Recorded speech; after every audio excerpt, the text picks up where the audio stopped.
Garas. You were saying?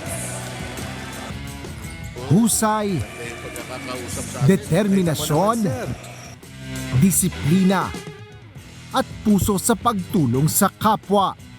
Ito ang halos isang dekada ng ipinamamalas ng mga opisyal ng pamahalaan na nakikiisa sa natatanging Liga ng Public Servants, ang UNTV Cup Executive Face-Off.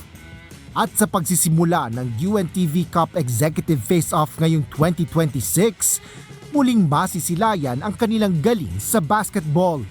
Mula sa tagapagtanggol at pagpapanatili ng kaayusan at kapayapaan sa bansa, ang Armed Forces of the Philippines, Philippine National Police, ang mga mambabatas, ang sanghay ng hudikatura, at maging ang Executive Department.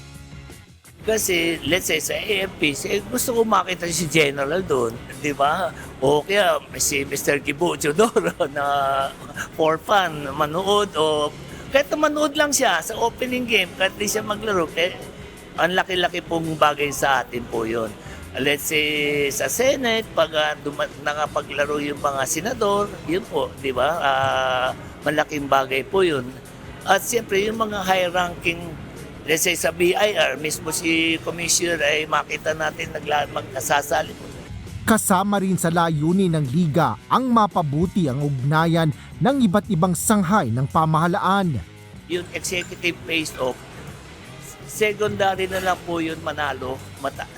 Kasi ang importante po rito ay magkakasama po tayong lahat po ng mga iba-ibang agencies ng government at nagkakaroon po tayo ng camaraderie, marami po tayong nagiging kaibigan sa iba-ibang ahensya ng pamahalaan.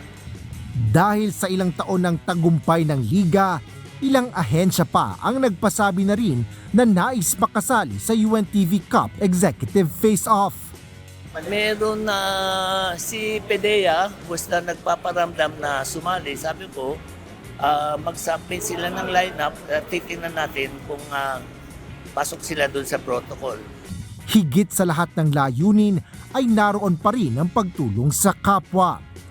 Gaya ng mga naunang taon ng Liga, ang bawat koponan ay makatatanggap ng cash prize depende sa kanilang makukuhang pwesto na ibibigay naman nila sa kanilang napiling beneficiary. That's the primary goal ng ating sports in charity, di ba? Hindi pwede yung sports lang. Kailangan may purpose ka. Bakit ka naglalaro? Bakit tayo gumagawa ng ganitong adikain sa sports, larangan ng sports? Inaasahang mas magiging makulay ang season 2026 dahil sa paglahok ng mas maraming public officials at executives na handang sumubok sa hamon ng kompetisyon. Sa mga ibang agencies na government agencies na hindi nakakalap, sana this opportunity malaman nyo, welcome po kayo na sumulat po sa amin kung gusto po nyo sumali. Welcome silang lahat. Opening na ho tayo ng Executive Face-Off on September 6. Kahit hindi pa tapos yung ating regular season, umpisa na natin yung ating Executive Face-Off. Yeah. So invite namin kayo. Watch UNTV always for the announcement. Yeah. Asher Kadapan Jr., UNTV News and Rescue. Diyos ang aming sandigan, serbisyo publiko ang aming pinahahalagahan.